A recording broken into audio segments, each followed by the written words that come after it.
Isang pinagparang araw sa ating lahat. Welcome to the 365 Daily Devotion.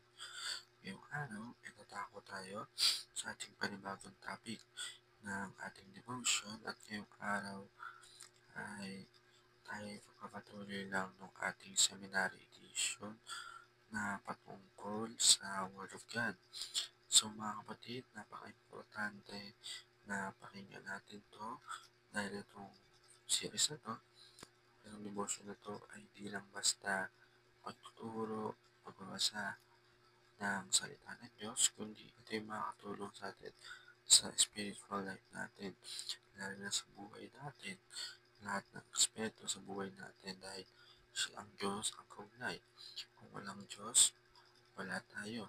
God created us. That's why we need to listen, we need to adapt what we learn, what we got wisdom to this devotion. That's why we need to listen carefully. So we need to start now. So our topic for today is all about likeness of God. So the word likeness in Genesis chapter 1:26 that we read before after we read this topic. Now speak on how humans were created similar to God, though not identical. This means we reflect aspects of God's nature such as person, morality, creativity, and relational capacity, yet we are not divine. Being made in His likeness remind us of our dignity, purposes, and like special role we have to create as image bearer designed to glorify Him. So, yung topic natin ngayon is kamukha mo ba ang ating Panginoon? Sino ang kamukha mo? So, maraming nagsasabi sa nakagalan natin, binabati ka ng mga tao. Kamukha mo yung nanay mo, kamukha mo yung tatay mo. But, we don't know that the true na kamukha natin ay ating Panginoon. Ginawa tayo ayon sa hungis ng ating Panginoon. So now, let's read Genesis chapter 1 verse 26. Then God said, let us make man in our image after our likeness, and let them to dominion over the fish of the sea, and over the birds of the heavens, and over the livestock, and over all the earth, and over every creeping that they creeps on the earth.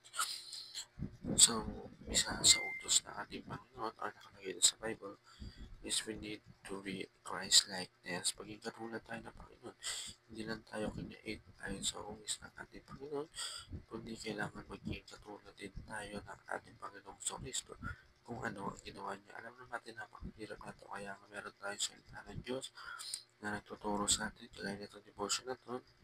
Importante na mapakinggan natin ito dahil pinuturo dito is kung gaano nga naging kabuti ang ating Panginoong Kristo sa atin at magyaya natin siya, hindi yung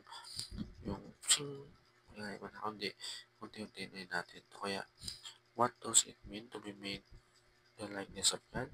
So, number one, humans are God's creator rulers. So, we created us. God created us. That's why we need to obey God's commandments. We need to obey and do what the God's word said. So, humans are God developers. So, yung imahe na dapat nating malaman, matutunan is katulad ng ating Panginoon. Kailangan ma-develop natin kung ano yung sinasabing salita niya. And last, human are God's multiplier. So, Christ-likeness. So, maging multiply tayo God, hindi lang tayo Diyos. Pero God created us based on our image. So, ayun po para sa ito. Naway meron tayo natulang sa ating Panginoon at Panginoon. God bless all.